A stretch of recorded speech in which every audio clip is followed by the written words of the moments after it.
more to go, and that is the understitching, which comes up in my patterns a whole lot, and I'm sure for other people as well. Most designers use understitching. It's used in industry. You see it absolutely everywhere.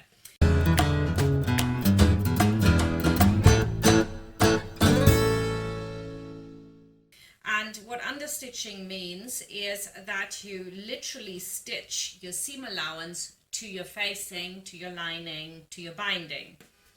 And that will give you then a really, really firm edge, which is really easy to iron as well. Once you've got your seam in, all you have to do is fold it over and sew it too, to get this effect that we've got here, right? You always want to do your understitching from the top of the fabric, and you secure your stitches. Never use a really tiny stitch. It's for most things. Tiny stitches don't look good. Pull your fabric apart and then sew it fairly close to the edge, about 2 millimeters off. Find a fixed point, push the fabric apart and sew.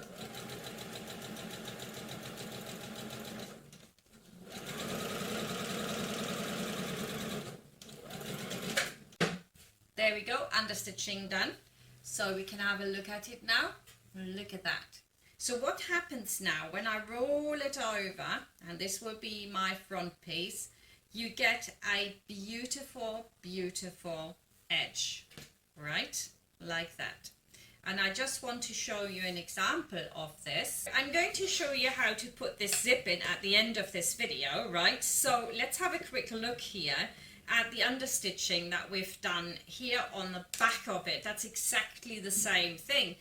And it gives you that really firm edge. So, for example, on a skirt or a dress, nothing will ever roll out. That's why it's so important to understitch, yeah? So that's the understitching. You always press from the side of the understitching. You tightly roll it up into the edge, and that gives you a fantastic edge, really. There you go. Beautiful. And it's firmer, and that's another thing that of course is really important for your sewing, to have really firm edges. So this is great. Look at that. Perfect.